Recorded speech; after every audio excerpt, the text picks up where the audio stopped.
I saw that you were saying, like, and I'm paraphrasing, but you learn to play your position and not bombard people with what you do or ask for favors from the jump. And it's actually helped you in the long run because you are crafting this relationship and not having an expectation because this person is so and so that you should be like, yo, hey, I know I'm engineering your session, but I can actually rap and get on my record too, and kind of thing. And it's kind of like the situation with Tony Touch, right? Like that actually ended up helping you in the long run.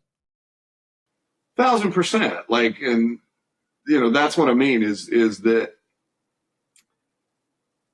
I think most people don't want to feel like random strangers are trying to get something from them. So I think if you approach situations with trying to give first, then, and also too, like, as I said earlier, like almost everybody I work with, I meet other artists through them. Like through Tony Touch, I meet Psycho Les. Through, like everybody that I've worked with, through my relationship with the Beat Miners, who I work with a lot. I end up mixing a Nas record,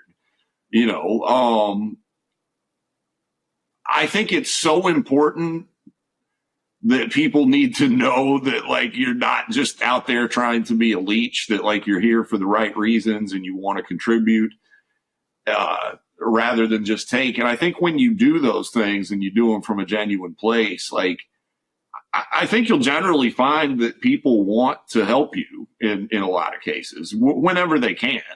Not everybody can help you with everything every time, but I think it's a lot easier to get things done when you approach things that way. Yeah, absolutely. So you said that you got to work with Psycho Les.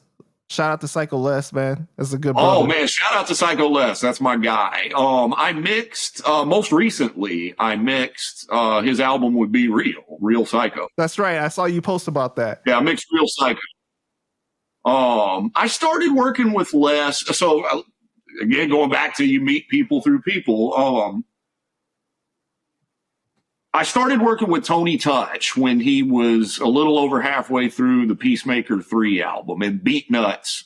There's several Beatnuts beats on that album. They did maybe about a third of the production on that album. And so I ended up getting Psycho Les referred via Tony. And so the first song I ever mixed for Psycho Les actually oddly featured Be Real. The song was called Fuck 'Em If They Listenin'. And so that went well. And then I ended up getting tapped to when he put out Dank God, he did a solo compilation album called Dank God that was a bunch of different people over Les's beats. I mixed about half of that album and mastered all of it. And we just kept in touch, and worked together here and there since then on different things. But when I found out he was doing a whole album with Be Real, I was like, that's just a great idea. I just think it's a dope combination. And so, Les has been living in Cali for a couple years now. Right. And he's on the podcast with Be Real too. Yeah, I was gonna say he do the Dr. Green Thumb podcast with Be Real. And so even with him being in Cali, he actually flew to New York to be in the studio with me when we mixed it. We did all the mixes was done in person. And so it's just, I'll tell you the one thing about Les, he's very laid back. He's very easy to work with. You know what I'm saying? Like, it's very easy for us to get into a groove. We tend to knock out mixes fairly quickly. We usually get stuff knocked out in a couple hours. We don't usually spin our tires too long on a song. But no, that's my guy, man. That's definitely one of the highlights of people I work with. So go check out that Real Psycho if you haven't yet.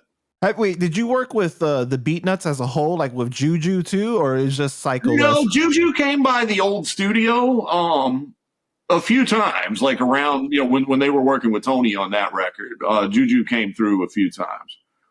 There was one time I was actually in the vocal booth laying a verse, and I had just messed up. Like, I had just flubbed a line like 8 bars in. And I look up, and Juju's standing in the control room. And I was like, oh, no, Juju just saw me fuck up. But I worked with Les a lot more. But no, I would love to, if they end up doing another Beatnuts record, I'd definitely love to be involved with that one. I love the Beatnuts. Yeah, man. It's classic. They just they don't get the credit that they deserve. No, definitely. Like, some of the most unique producers, that ever were. Like, and still doing it. Like, and that's the thing. That's another thing that, I connect with Les on, is like, Les is a dude that, and the Beat Miners are the same way. Like, a lot of my production heroes that I've gotten to be friends and colleagues with, the running theme with all of them is like, they're still out digging for records. Like, they're still out, like, trying to find new sounds and studying different techniques and trying to learn something that they didn't learn before. And, it's, that's dope. Like, it's just as good of a compass as any. Yeah. And shout out to my guy, Mighty VIC too. Oh yeah. Shout out to VIC. That's my dude too. I've never worked with VIC directly, but Vic has referred me a bunch of clients over the years, and I definitely appreciate that. Yeah, man.